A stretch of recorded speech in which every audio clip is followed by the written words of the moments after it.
When you've got organizations which bring together the most influential people in power from around the world, who meet in secret, who try as much as they can to keep knowledge of the event quiet, and then their policies become policy in fact in the world, then you start to surely ask very serious questions.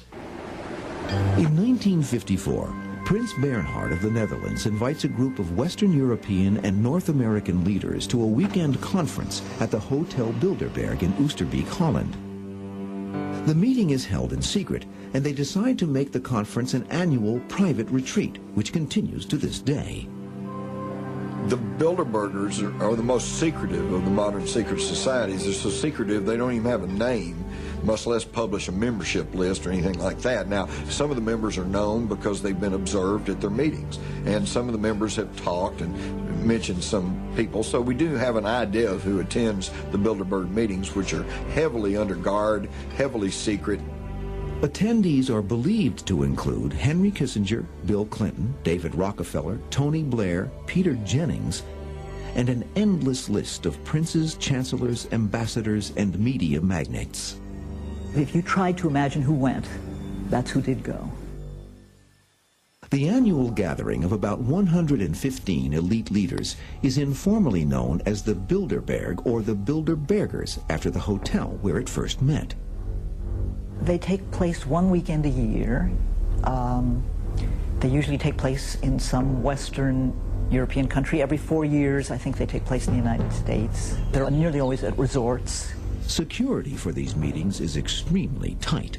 Well, in my experience, especially in Europe, quite frequently the military itself is deployed. Then there's a large number of uniformed, armed cops. Jim Tucker is a self-appointed Bilderberg watchdog. At the 1999 conference in Portugal, Tucker tries to get close to the hotel where the meeting is taking place. And the cop bragged, we have snipers on top of those boulders up there, and if anybody going over that fence day or night, they're going to stay over that fence. So apparently they take security rather seriously. The reason for all the security, say the conspiracy advocates, is obvious.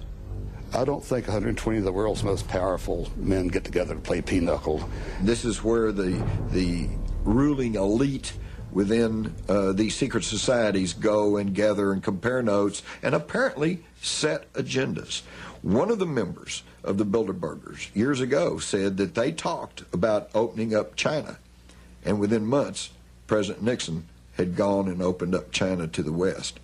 They met in the early 70s at an island off Sweden, and they decided that they were going to hike the price of oil massively. They then went to the Arab oil countries, which they also interconnect with, and they said, look, we're going to hike the price of oil massively, you'll make vast amounts of extra income, but we want you to put it in specific bank accounts that we tell you about. Okay. They then needed an excuse to hike the price of oil. So what they did was created the Arab-Israeli war. The conspiracists' view of the world is that control is exerted through the control of money. In this country, we operate under the golden rule. Whoever has the gold makes the rules. Whether or not this type of nefarious global control exists, it is true that the Bilderbergers have been successful in at least controlling media coverage of their meetings. Leading media moguls are always invited to Bilderberg conferences, but only under the strict understanding that they will not report on what they hear. So, for instance, Katharine Graham of the Washington Post has been to many Bilderberg meetings. One of the inner core Bilderberg members is Conrad Black, who owns 68% of newspapers in Canada, Telegraph newspapers in Britain, the Jerusalem Post, and a stream of newspapers worldwide. Not one word has appeared in his newspapers about the Bilderberg Group. The steering committees and the bureaucracies and the meetings themselves had their own concern, rather intense concern, with not being mentioned in the press, and had this brilliant idea of co-opting whatever press they did invite and then going higher and higher in the press as they invited it. But it's quite something to have more than 100 people attend a meeting one weekend a year, all of them at least of some importance, and have nothing in the mainstream press about them. That's quite remarkable. That, in a way, may be the most remarkable thing about them. If you, and I have done many times, said to journalists, let alone the general population, tell me about the Bilderberg Group, this glassy-eyed look comes across. The what? The what?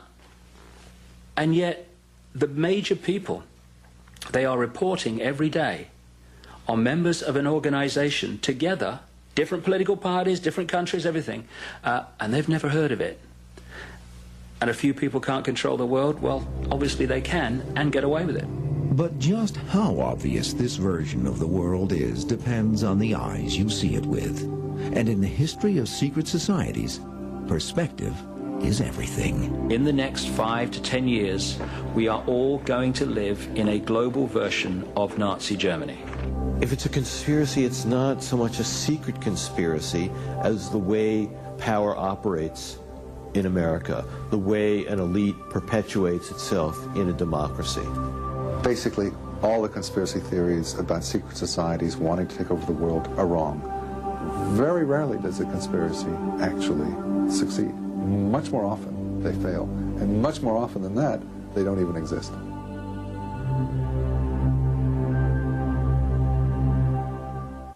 The Bilderberg Conference usually includes high-ranking American officials. Former Treasury Secretary Lloyd Bentsen was a regular for many years.